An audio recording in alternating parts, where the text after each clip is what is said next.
Kaya guys, oh, sinabon na talaga yung ano, undercharge. Oh. Ganun, oh. Sinabihan ko yung kanilang foreman na ang sasakyan nito ay dadalhin ko sa motor vehicle inspection.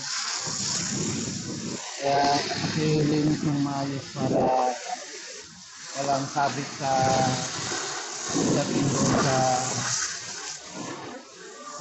MBTI. Motor vehicle periodic inspection. Ano yun? Kapag hindi ka papasa doon, hindi mo ma-rehistro yung sasakyan mo. Tapos may mga ikis doon sa papel na dapat mong ayusin. So, balik ka ulit doon.